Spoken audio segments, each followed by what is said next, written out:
If you're a regular viewer of my content, you probably have some idea of my opinions on each of the games in the FNaF series. I like FNaF 3, I think that FNaF 1 is overrated, etc, etc. But one opinion I have definitely made apparent is my hatred for Sister Location. Don't get me wrong, even as someone who overall hates the game, I can see where its fans are coming from. And it's not like I hate all of Sister Location. Funtime Foxy and Freddy are two of my favorite animatronics in the series. So while I was thinking over why I hate Sister Location, I thought it made sense to regrade it, just like how I regraded FNaF 3. That video hasn't really aged all that well. I feel like every video I improve a little bit, so I think it's time I give this regrading thing another shot. So let's get right into it and figure out just why I dislike Sister Location, and whether or not that dislike is justified. Also, a disclaimer, not all of the footage you're going to see is from the PC version of the game. I also own the Switch version, but after realizing that Night 4 was going to be literally unbeatable on Switch, I switched to the PC version. By the way, PC is definitely the way to go for this game in particular. While the console ports of the other 4 original games all play fine, this one has more point-and-click elements than the others that just really need a PC to work.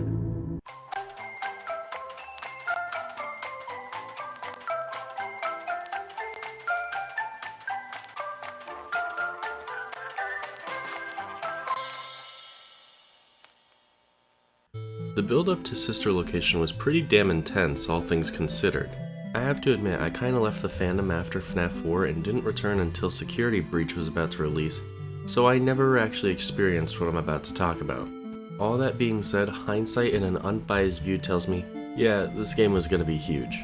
But in order to understand why this game's hype was so strong, you have to understand the game before this was a complete and total flop. FNaF World might be remembered fondly now, but at the time it was heavily critiqued.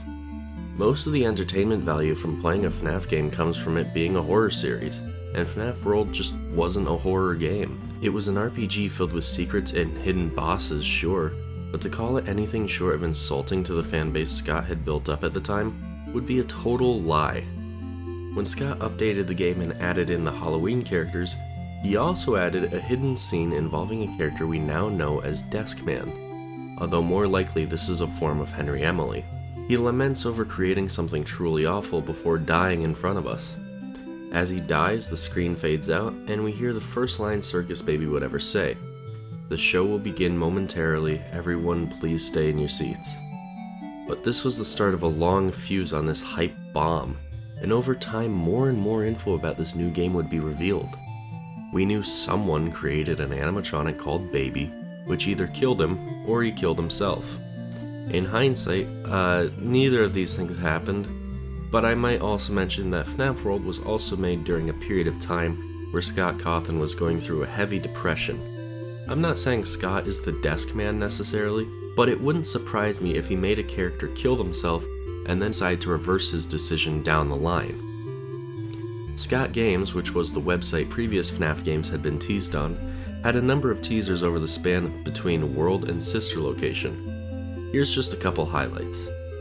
There was this binary teaser, which we would later find out was not binary, but instead the I's, L's, and O's in the name Sister Location. There were a few teasers with Baby specifically, and in the source code there were hints to all sorts of things Sister Location both would and wouldn't do. I should also mention that what little we knew about this game, aside from the main character being named Baby, as well as I'm pretty sure we'd seen Ballora by this point, well, it prompted PopGo's creator Kane Carter to make a very interesting theory, which we now call adult theory. Without getting into the details of it, let me just say I love Kane Carter, but the man needed to be bonked the day he came up with this. With the release of Sister Location's trailer, we began to get more of an understanding of what this game was all about. It was the absolute closest we had ever seen to that fabled FNaF free roam game people had been begging for since FNaF 2. Funny how when we finally got it, everyone said to make it a point and click again. While this game isn't free roam, there was enough here to really excite people. The cast looked fun, and I'm sure we're going to see a lot of Circus Baby in this game, and then we didn't. The theory world was lighting up. We had seen enough and waited long enough, and MatPat couldn't hold his theory in his pants anymore and released one before the game even came out. DA Games had made a fan song like he had done for previous games, and this one somehow ended up predicting the entire story of Sister Location, and the music video itself somehow predicted the opening faceplates to be a part of all the jump scares. Left Behind is good for sure, but I honestly prefer the song he released after, Unfixable.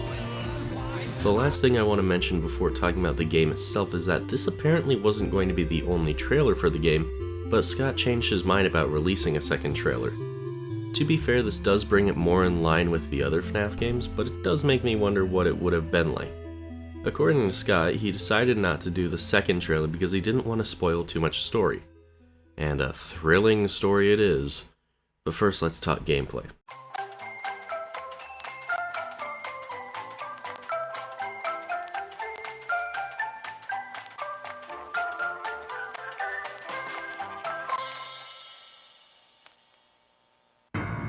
So the main gameplay of Sister Location is, yeah, there's no gameplay loop like there is in the previous 4 entries of the series, excluding FNAF World, but instead something more ambitious. Since your job this time around is as a technician instead of a security guard, your role is much more involved. You perform maintenance on the animatronics, reset power, make sure everything is in tip-top shape. Without going into every single second of gameplay from every night, the best I can sum up is occasionally you'll be presented with a situation that is pretty typical FNAF stuff. Hiding from the Biddy Babs, resetting the power, animatronic repair. These are your mini games that you kinda actually want to be a full FNAF game. But instead, for the most part, these are relegated to like 3 or 4 minute time slots at a time, if that. The biggest issue with the gameplay of Sister Location is that you never really get enough time devoted to these actual fun segments of gameplay. The best segments of gameplay this time around include the Ballora Gallery and Funtime Auditorium, 2 dark rooms that each have their own gimmick. In the Ballora Gallery, Ballora is attracted to the sound of your footsteps, so when her music gets closer, you need to stop walking and let her pass. In Funtime Auditorium, you're up against Foxy. You have to use the flash beacon carefully in order to avoid Foxy, as you essentially have to zigzag around them to get to parts and service.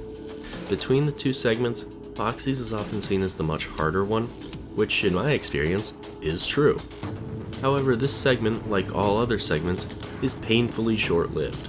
This doesn't make it not fun, but it leaves you with total whiplash. Night 4 is the biggest interruption in gameplay, as the entire night is played from inside the Springlock costume. Your job this time is to keep the Springlocks wound up and make sure the mini-arenas climbing your suit don't reach the top. The 2 ways you can die in this minigame are by letting the mini-arenas reach the top, or allowing a Springlock to go off. The problem is that every time you shake a mini-arena off, the Springlocks are unwound a little bit more. This night is infamous for being brutally difficult. Even big FNAF Let's Players like Markiplier were pretty much fed up with the game by the time they beat this segment. Although it's worth noting that Markiplier beat it before Scott patched the game to make this night easier.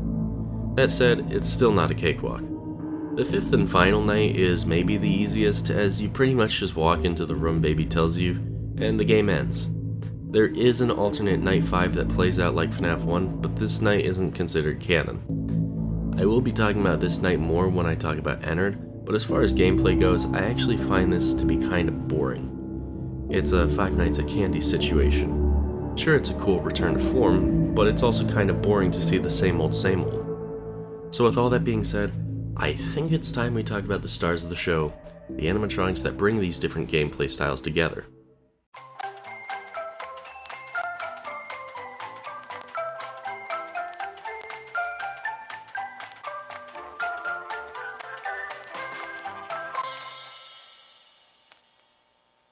The characters in this game are the Funtime animatronics created by William Afton for Circus Baby's Pizza World before being used for Circus Baby's rental service. These characters include Circus Baby, Funtime Freddy, Ballora, and Funtime Foxy. Technically speaking, Bon Bon is also a unique animatronic, although he's only ever seen attached to or in the proximity of Funtime Freddy. There's also the Mini-Arenas and Biddy Babs, who are smaller animatronics associated with Ballora and Circus Baby respectively, and a couple secret characters. Lolbit is a character originating from FNAF World as an alternate color to Toy Foxy, coming back as an alternate to Funtime Foxy. Lolbit sometimes appears as an Easter egg, but has an actual role in gameplay in the custom night. Yendo is also a secret character, appearing in Funtime Auditorium on rare occasion in place of Funtime Foxy. However, unlike Funtime Foxy, Yendo can't kill you here. Yendo is best described as an endoskeleton resembling Funtime Freddy, but with the distinction of having bright yellow eyes. Let's go into each of these characters more in depth, because they all have their ups and downs. Circus Baby serves as both the main antagonist and the deuteragonist of the game, assisting the player as they try to survive their 5 nights. Whereas the automated hand unit will sometimes give you incorrect information that may lead to your death, Circus Baby will often correct you. However, she clearly has an ulterior motive, talking down to the player at times, even calling them stupid on night 4 for not understanding what the scooping room is. Circus Baby is the mastermind behind the fun times, and the only animatronic of the 4 to actually be confirmed to be possessed. I've said before I don't like Circus Baby, but that's mostly for what she would become. In this game, she's not that bad, but you never actually see her, aside from her scrapped body on night 5. Funtime Freddy, as I said before, kinda hard carries this cast. His jovial personality and actually threatening presence makes him one of the most lively and energetic characters to go up against.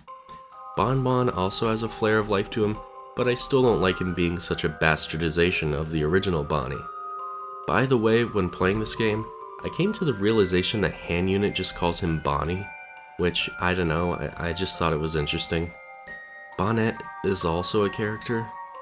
She appears as a female counterpart to Bon Bon in Custom Night, but she never appears in the main game and may not even be canon.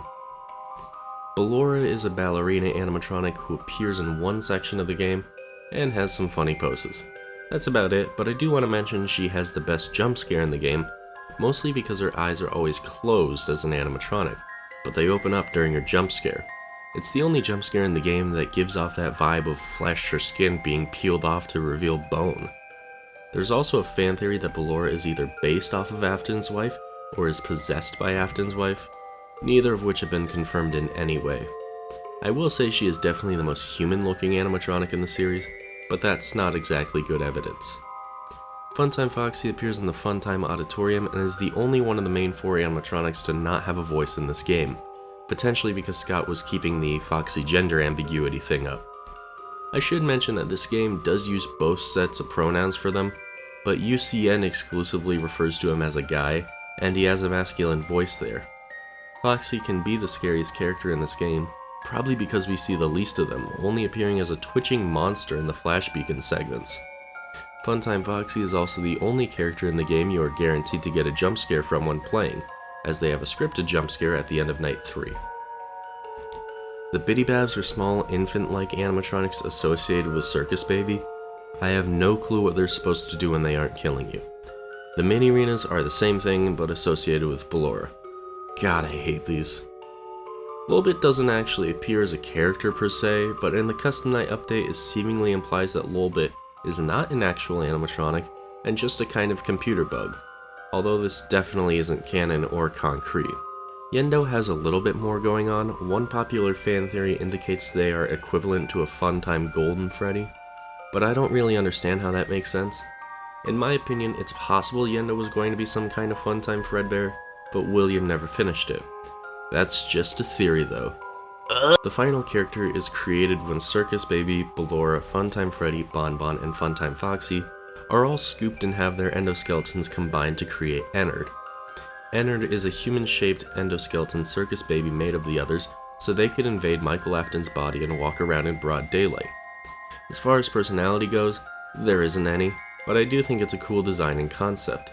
Honestly, Ennard got way more love and help wanted than they do in Sister Location, so you should check that title out if you haven't. Ennard also has a secret boss fight on Night 5, accessible after completing Circus Baby's minigame that you sometimes get when you die. The boss fight is a recreation of FNaF 1, but Ennard themselves is such a brutal opponent to go up against. They're quick, they're hard to guess, and they actively go out of your way to unnerve and trick you during the fight. Ultimately, it's still just a survive until 6 AM kind of thing, but Ennard makes this incredibly challenging.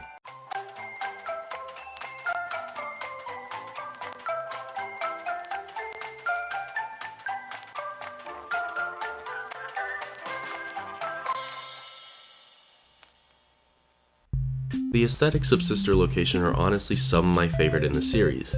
Before he started the FNaF series, Scott Cawthon was primarily a sci-fi game dev, and his experience in modeling machinery really made this game pop. Everything seems more futuristic while still being cheap. The elevator is a great example. You'll start your nights here. It's a huge cylinder with panels, buttons, and plenty going on that makes it seem futuristic, but it's slow and churning, and you have to crawl through a vent to get out of it. It's cheap. In fact, even the robots give off this vibe. They apparently have a reputation for breaking down or otherwise failing. The fact that when you have to hide from the Biddy Babs and Circus Baby's super high-tech control room, you have to hide under a cubby in the desk, tells us all we need to know. This technician job is not very technical.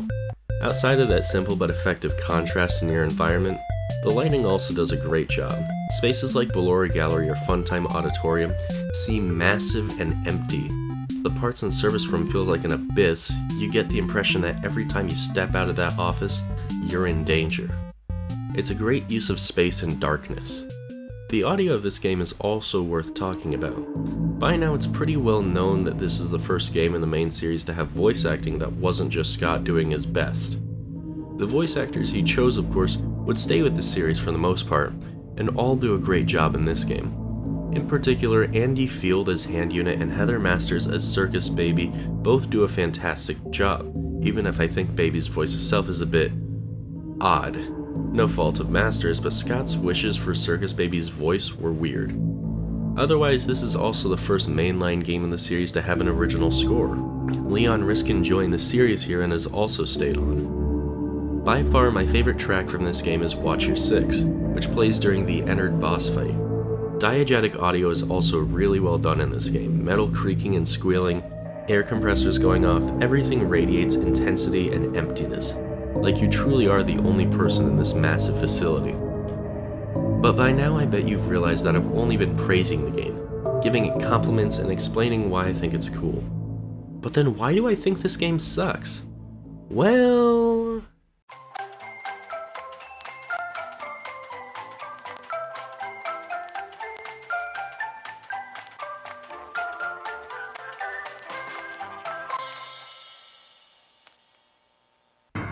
Sister Location is by far the most story-focused FNaF game in the entire series, feeding into the theory-driven fanbase that kept online discussion alive. This time around, I suppose Scott really wanted to give fans something to talk about. If I had to quickly summarize the story behind the gameplay of Sister Location, I'd do it like this. You play as Michael Afton, who got a job as a technician for Circus Baby's party rentals, where your job is to essentially keep the animatronics in working condition. However, you're there on a different mission as well, as your father has instructed you to reconstruct Circus Baby and help her get out. It's a prison break. When Michael gets there, Circus Baby thinks he's William, and reveals that she has kind of a twisted personality. Over the course of 5 nights, Baby essentially conditions Michael to trust her, but between the 4th and 5th nights, Baby combines the animatronic's scrapped remains to become Ennard. Ennard then forces themselves into Michael as a skin suit, kind of implying that Circus Baby wanted to use her father as a vessel to escape. Beyond the gameplay, we find out that Elizabeth Afton was killed by Circus Baby, and that's why she possesses her. We also discover that Michael's lifelong mission after Ennard leaves his body is to find William, most likely to kill him. But do you see the issue with this story?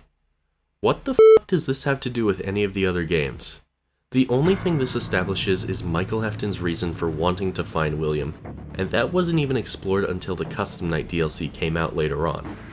Sister Location on its own tells a self-contained story, but it doesn't connect back to anything at all. All this game does is add baggage to the series, baggage it would have to carry to Pizza Sim, and arguably that it still carries to this day. I like a self-contained story for sure, but there's just not enough meat here for me to even enjoy Sister Location as a standalone. When you separate it from the rest of the series, the story becomes almost irrelevant, and it becomes upstaged by some pretty thin gameplay. This was a bit of a transition period for Scott, and probably came as the result of him wanting to expand on the story in a unique direction. But I think this was the wrong way to go about it.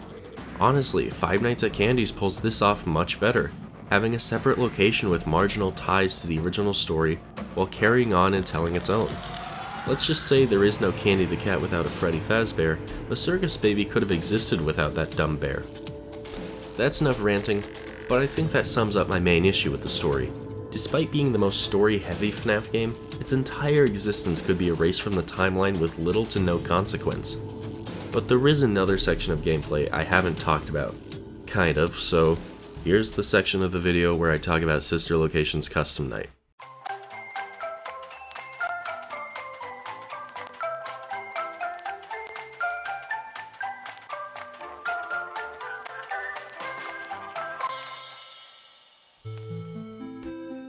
It's okay.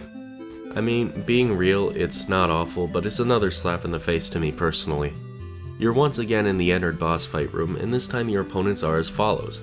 Ballora, cool. Funtime Freddy, cool. Yendo, alright, sure. Funtime Foxy, cool. Bonnet, what? I guess since Bonbon is included with Funtime Freddy, sure. Bidybab, sure. Electrobab, the hell? Lolbit, what the hell is Lolbit doing here?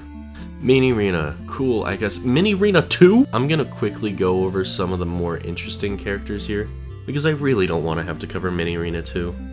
Funtime Freddy acts similarly to Bonnie or Chica from the first game, but his tell is very unique. When he reaches a door, he'll send Bonbon to attack you, and give one of two voice lines. If he says Bonbon go get him, he'll attack from whichever door he is at. If he says time for a surprise, he'll attack from the opposite door. Funtime Foxy behaves exactly like Foxy in the first game, and Yendo behaves like Golden Freddy, adding more fuel to that fire I mentioned earlier. And like, that's it. Out of all the characters we could have had in Sister Location's custom night, I have to admit I'm a bit disappointed. Not just because we got two versions of Bidybabs and Mini-Renas, but because we didn't get Circus Baby or Ennard, arguably the two big bads people would want to face up against in a custom night. Hell, Ennard is even already programmed for this office, why couldn't they come back? It's not like any of the events of Custom Night are canon anyway. But to the 3 Yendo fans out there, don't worry, Scott has your back. This last section is just going to be my random thoughts I had while playing the game again. Contrary to all the whining I just did, I actually did have some interesting insights while playing that I never really had before now.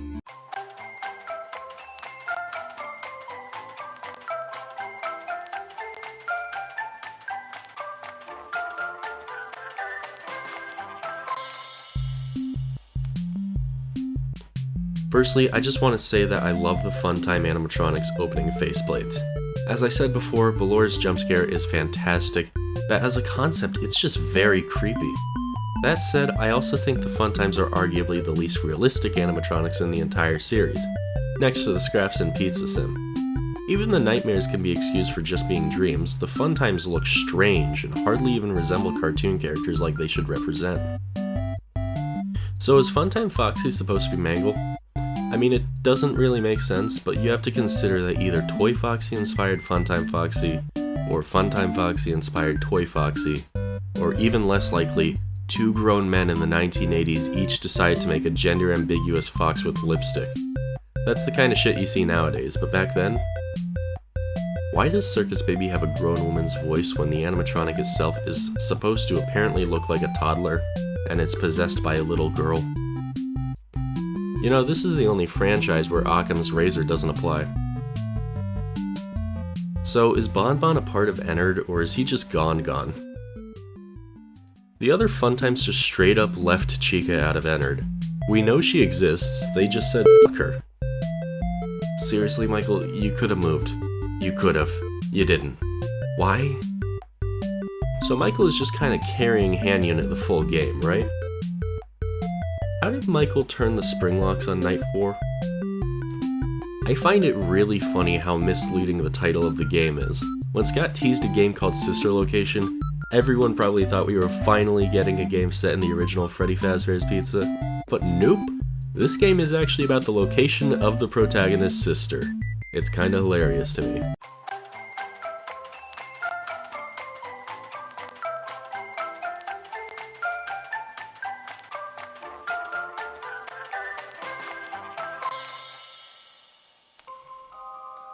So with all that out of the way, I think it's time for my closing thoughts on Sister Location.